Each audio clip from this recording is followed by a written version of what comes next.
얼굴을 보니까 강같이 넘치는 평화가 없는 사람이 한 몇 사람 있는 것 같아. 우리 신앙생활은 이런 행복하게 해야 됩니다. 이런 기쁨이 충만하세요.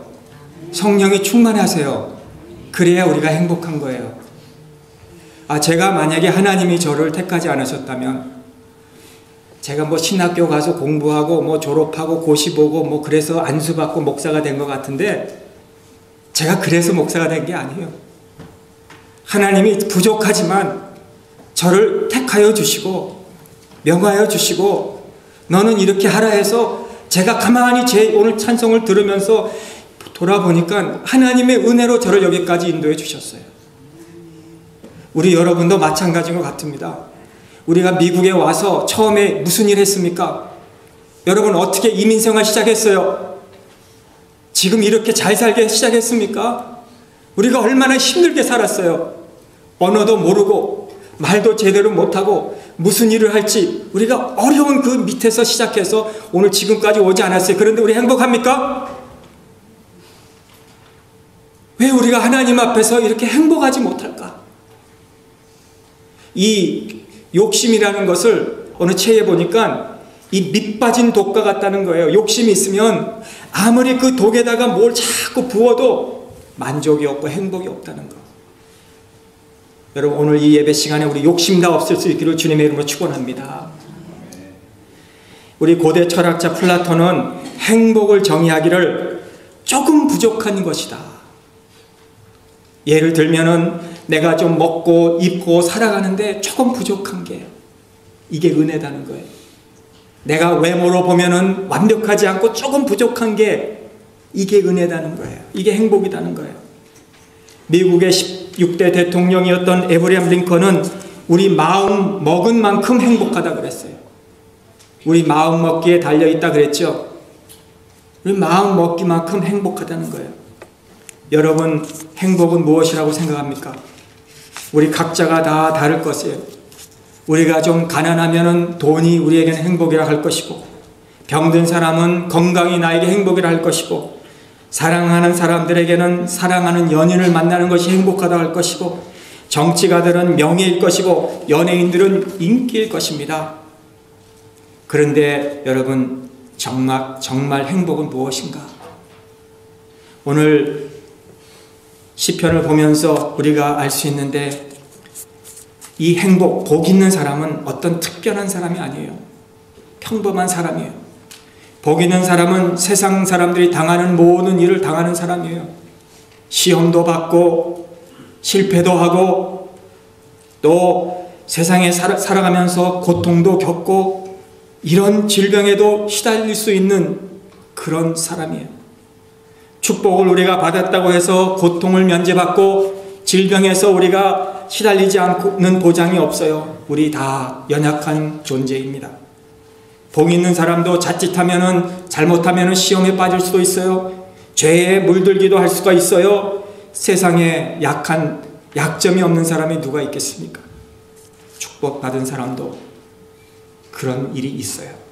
그러나 오늘 본문에 보면은 우리 시편의 다윗은 참된 행복은 이런 무엇인지를 우리에게 알려주는데 오늘 이 본문을 통해서 간단하게 세 가지 말씀을 통해서 은혜를 받기를 원합니다. 첫째는 하나님과의 관계의 회복이 행복입니다. 여러분 하나님과 관계가 어때요?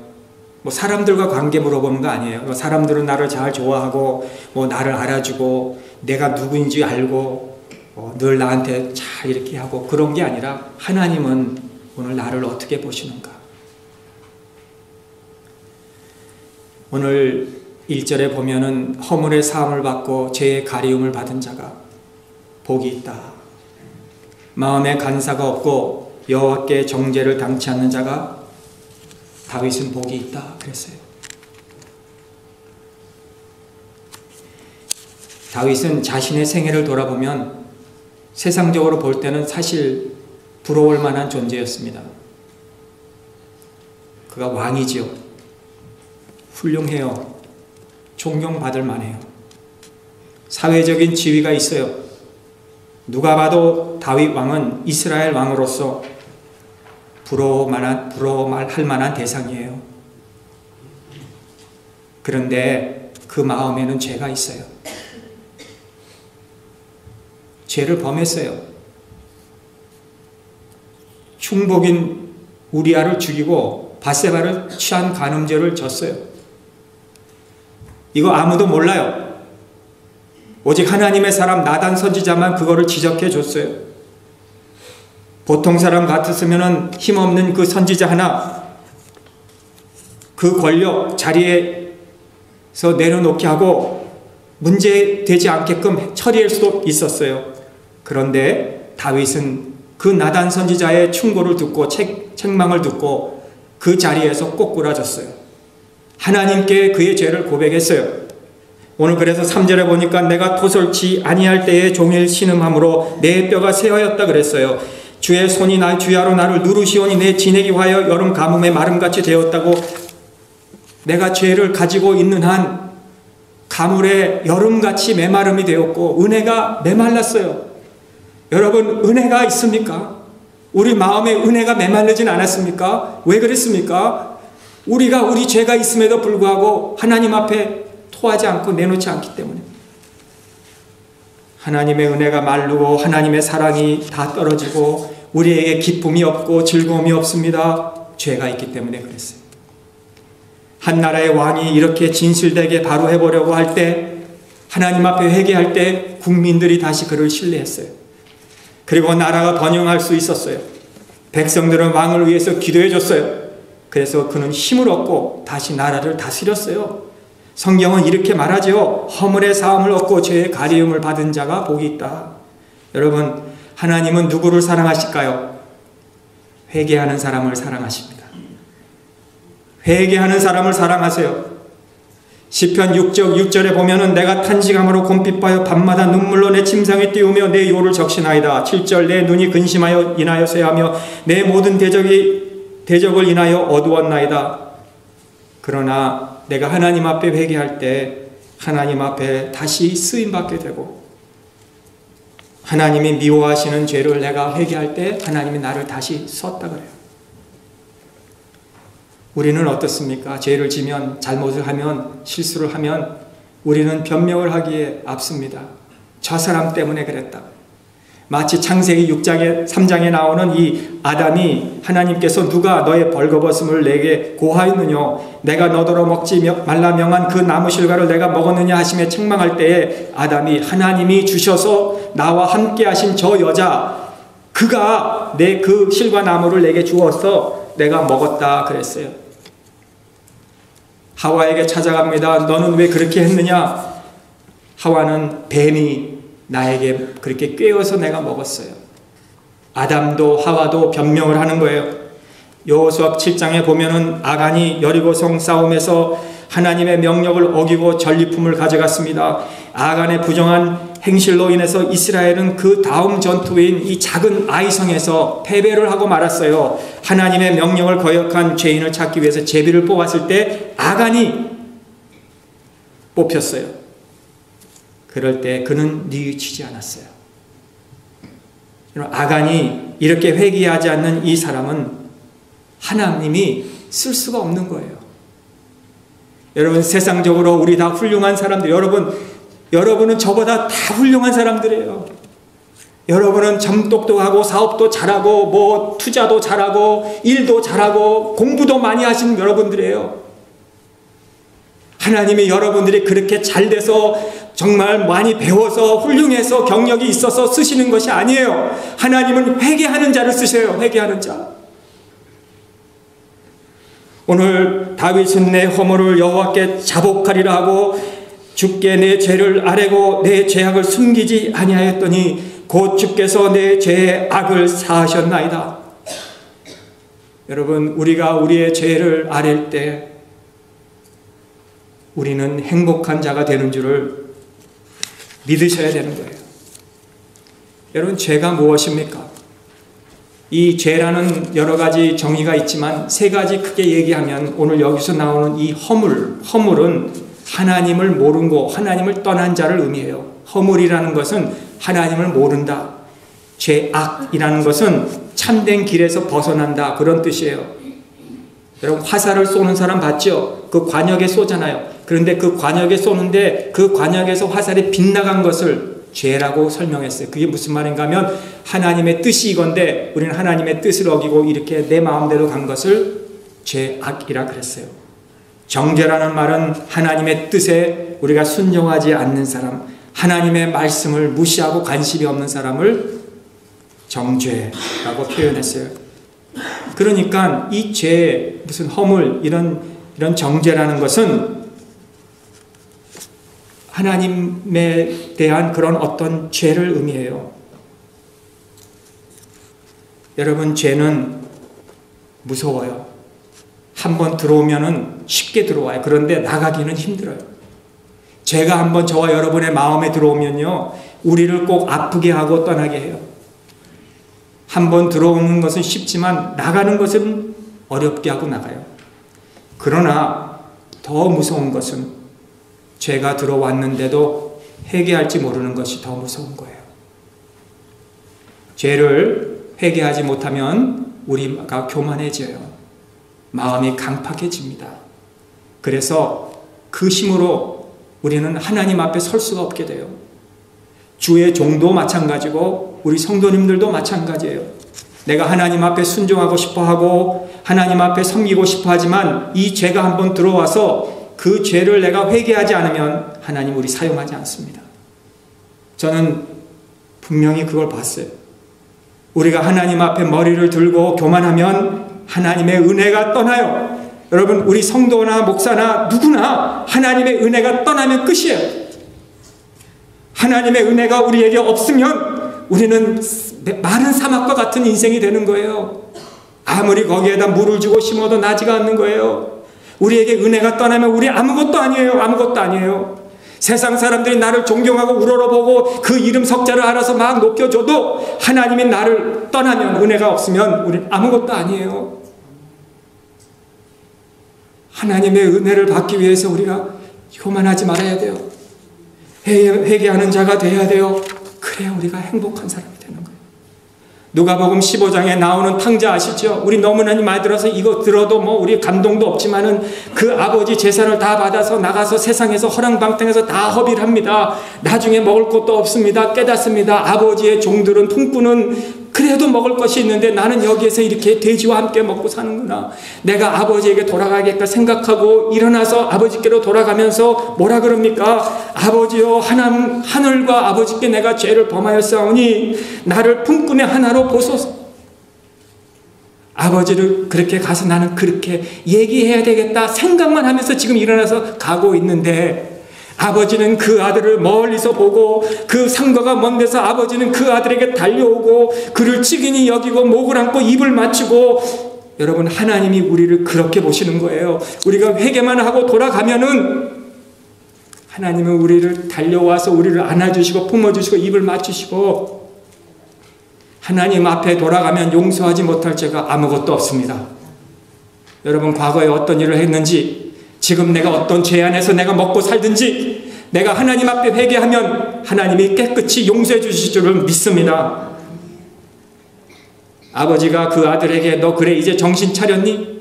너 이제 그렇게 다 잃어버려야 너 이제는 생각이 제대로 들었니? 너 앞으로 어떻게 할 것인지 이제는 한번 계획 좀 생각 좀 얘기해봐라. 그러지 않았어요. 아버지는 종들을 불러서 그에게 제일 좋은 옷을 입히고 손에 가락지를 끼우고 발에 신을 신기고 종들에게 제일 좋은 송아지를 잡아 우리가 즐거워하자. 내 아들이 죽었다가 살았으니, 잃었다가 찾았으니 그것이 아버지의 소원이에요. 우리 하나님 아버지의 소원은 그런 거예요. 우리가 회개하기를.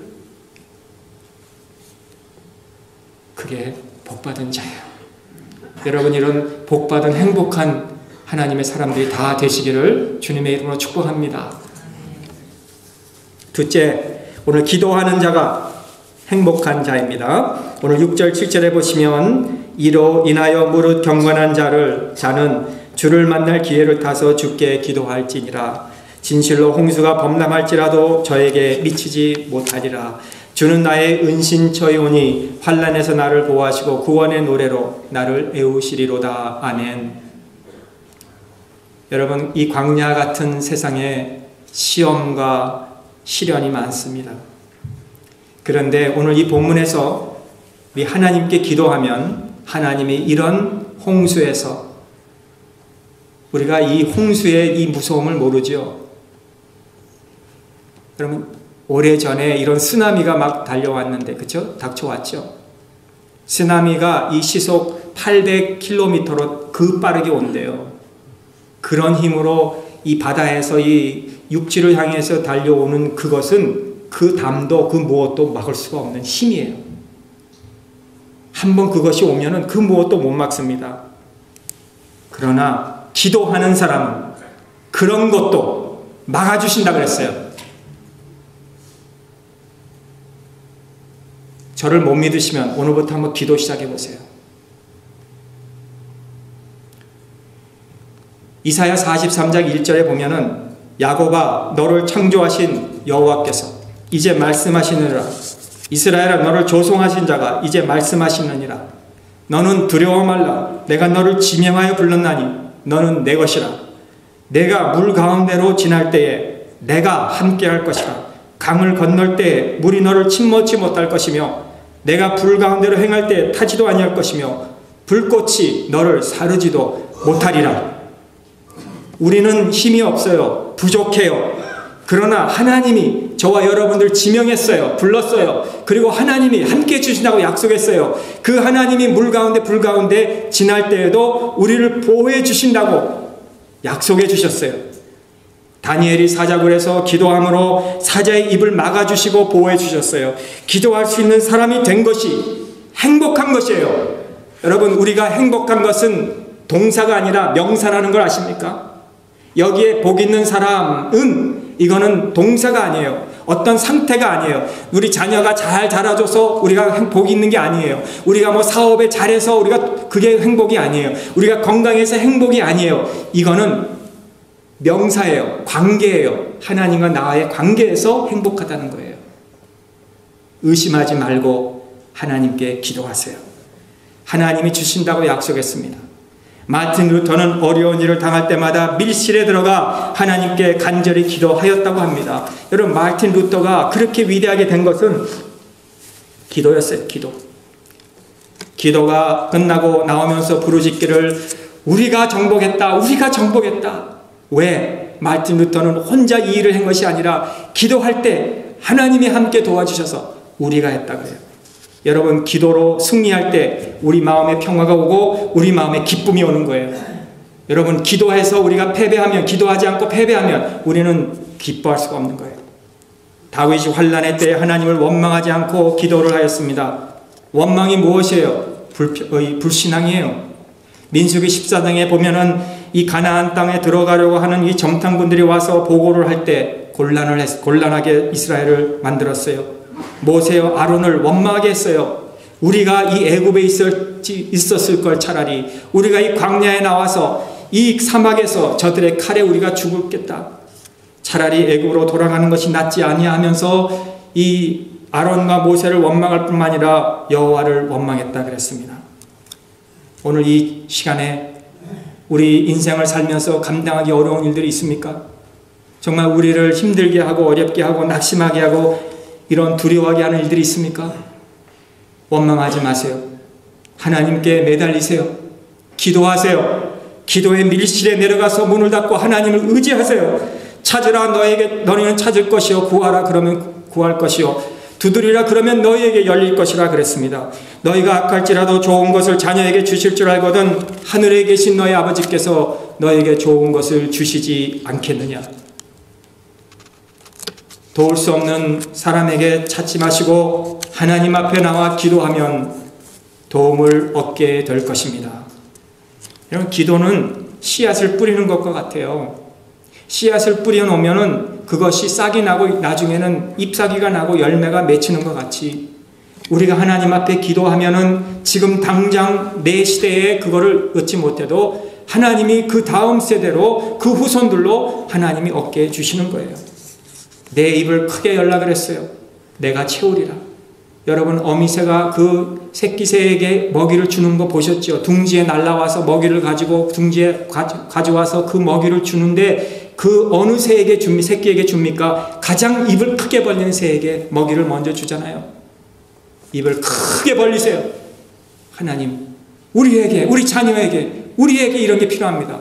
입을 벌리시면 하나님이 채워주신다고 약속했습니다. 요한복음 10장 28절에 보니까 예수님은 저희를 내 손에서 빼앗을 자가 없느니라 그랬어요. 주님 손 안에 있는 자는 주님께서 지켜주신다고 해요. 주님은 우리의 방패가 되어주십니다. 찬송가 384장 내 주는 강한 성이요 방패와 병거가 되시니 하나님이 우리의 피난처가 되신다 그랬어요. 주님만이 우리의 도움이시라 그랬어요. 그러므로 우리 주님께 입을 크게 벌리고 기도하는 우리 성도님들이 되실 때 행복하게 될 줄을 믿습니다. 마지막, 하나님의 자녀가 된 것이 행복한 거예요. 여러분, 트럼프 대통령의 아들이 딸이 된 게 행복할 줄 압니까? 유명한 CEO의 아들과 자녀가 된 자가 행복한 것 같죠, 우리는? 그 사람들은 일평생 걱정 없이 편안하게 살 것 같죠? 안 그렇습니다. 하나님의 자녀가 된 것이 행복이에요. 8절에 너의 갈 길을 가르쳐 보이고 너를 주목하여 훈계하리로다. 너는 무지한 말이나 노새 같이 되지 말지니라. 그것들은 잘가가 굴레로 단속하지 아니하면 너에게 가까이 오지 아니하리라. 여러분, 누구에게 가르치고 누구에게 훈계하고 누구에게 잘못된 것을 바로잡아 줍니까? 아버지가 자녀에게 그렇게 합니다. 아버지가 자기 자녀에게 마음대로 해, 너 알아서 해, 이건 저주예요. 자녀가 잘못하면은 왜 이렇게 했느냐, 네가 이렇게 하면 되겠느냐, 잘해라, 똑바로 해라, 우리가 있지 않냐, 힘을 내라. 이게 아버지의 마음이고 어머니의 마음 아니에요?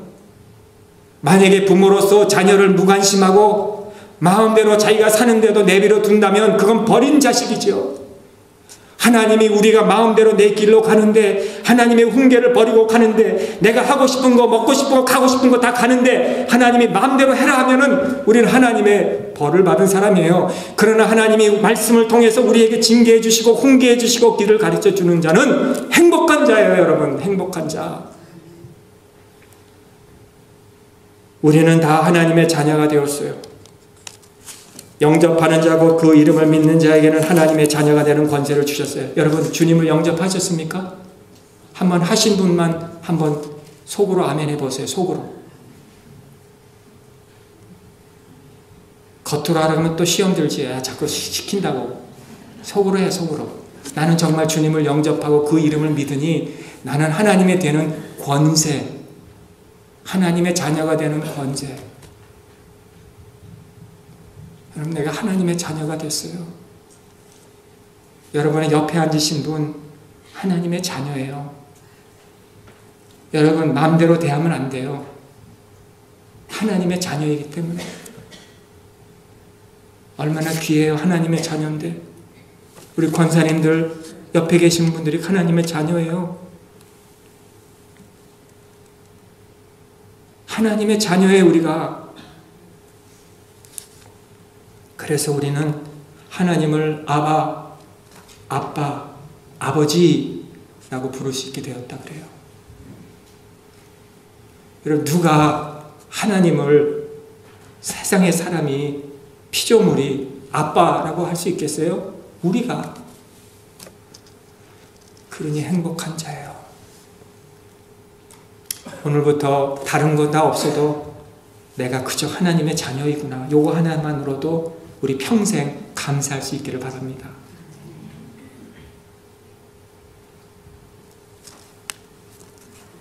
왜 감사해야 됩니까? 하나님의 능력은 전능하시기 때문에. 하나님은 보통 하나님이 아니세요.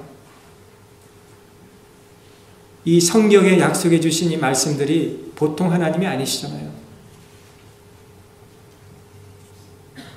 다윗이 뭐 위대해서 골리앗을 쳐서 쓰러뜨리고 죽인 것 같죠? 아니라 그런 거죠. 다윗은 내가 하나님의 이름, 만군의 하나님의 이름으로 나가서 내가 싸워 이긴 거다 그러죠. 다윗이 뭐 훌륭하고 뭐 인물이 뭐 뛰어나서 골리앗을 물리친 것이 아니라는 거예요. 사도 바울도 내가 무슨 뭐 능력이 있어서 선교도 하고 성경도 많이 기록한 것이 아니라 그러나 이 모든 일에 우리를 사랑하시는 이로 말미암아 우리가 이기고 우리가 이렇게 했다고 그러잖아요. 오늘 11절에 그러므로 너희 의인들아 여호와를 기뻐하며 즐거워할지어다 마음이 정직한 너희들아 다 즐거이 외칠지어다. 아멘. 여기에 나오는 기뻐하라, 즐거워하라 이런 단어들이 성경에 참 많이 나오는데요. 요 1700번 나온대요.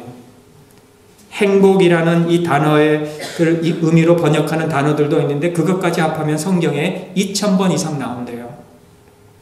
여호와를 기뻐하라, 여호와를 즐거워하라, 행복해하라. 하박국 3장 18절에도 나는 여호와로 말미암아 즐거워하며 나의 구원의 하나님으로 말미암아 기뻐하리로다. 하박국 선지자는 다 잃어버렸어요.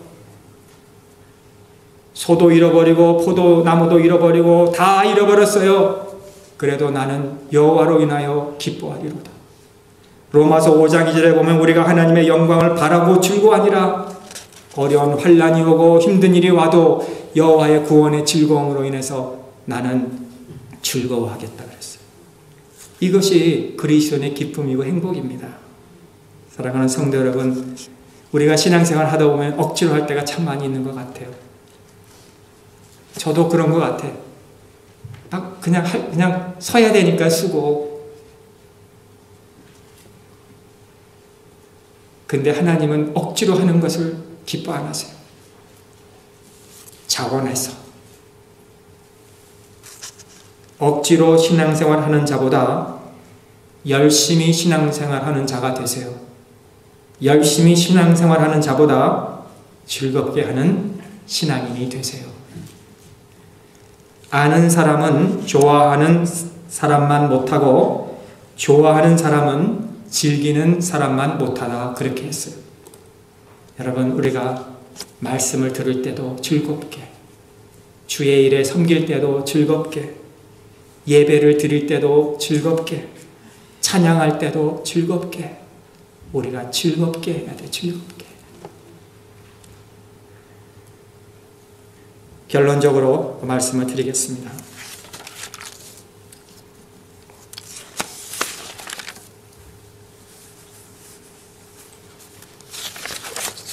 결론이 너무 길어서 줄이려고 합니다. 홀로 아들을 키운 어머니가 있었는데 이 어머니에게는 이 한 아들이 전부였습니다. 아들만 바라보면서 인생을 살았어요. 외로워도 아들 때문에 웃었어요. 그런데 22세 되는 해에 이 아들이 죽었어요. 웬만한 사람 같으면 까무러쳤겠죠. 대성통곡하느라고 장례식이 어지러웠겠죠. 그런데 이 어머니는 달랐어요. 평온했어요. 거짓 웃음이 아니었습니다. 종교적인 위선도 아니었습니다. 그녀의 가슴에는 알 수 없는 감사의 물결이 있었어요. 감사한 이유. 외로운 나에게 22년 동안 이 아들을 주셔서 하나님 감사합니다. 이 아들이 두 번째, 더 좋은 천국에서 이제는 살 수 있게 해주시니 하나님 감사합니다. 세 번째, 장례를 통해서 독생자 예수 그리스도를 그 사랑을 더 깨닫게 해주시니 감사합니다. 여러분, 이거는요, 세상 사람들이 흉내낼 수 없는 어떤 감사겠죠. 인생을 감사하는 자, 행복한 자예요. 미국에 우리 처음 왔을 때 저 누나랑 왔는데, 누나하고 저하고 비행기를 타고 왔는데 200불 가지고 왔어요. 지금 제가 여러분, 미국에 처음 왔을 때 어땠습니까? 렌트비 내기도 힘들고 돈 벌기도 힘들었는데 지금 어때요? 우리 가진 건 너무 많아요. 그런데 우리에게는 감사와 즐거움이 있나? 여러분, 아무리 많이 가져도 하나님과 나와의 관계가 돈독하지 않으면 우리는 감사도 없고 행복도 없어요. 그러나 내가 지금 가진 것이 많진 않지만 만족하고, 그래도 하나님 나에게 이만큼 주신 거 감사하면 우리 마음에 즐거움이 넘치고 행복이 넘치고 하나님 앞에는 놀라운 영광이 될 줄을 믿습니다. 우리 이런 하나님의 사람들이 다 되시기를 주님의 이름으로 축복합니다. 더 하나 요거 말씀드리고 싶은데 기도해야지 너무 오래 한다고 뭐라 그럴까봐 기도하겠습니다. 하나님, 나의 나된 것은 다 하나님의 은혜입니다. 하나님의 은혜 때문에 오늘 우리가 여기 앉아 있습니다. 하나님이 순간순간 사건마다 우리와 함께 하셔서 때로는 우리를 훈계하시고 우리의 갈 길을 가르쳐 주셔서 오늘 저희들이 여기까지 오게 된 것 하나님 감사합니다. 우리 마음에 늘 기쁨과 즐거움이 넘치게 하시고 감사가 끊이지 않게 하시고 오늘도 하나님 우리 행복하게 살도록 하나님이 우리와 관계를 잘 이루어 주시고 우리의 가정과 우리 교회가 이런 평온과 기쁨이 넘치는 교회가 되게 하여 주시옵소서. 예수님의 이름으로 기도합니다. 아멘.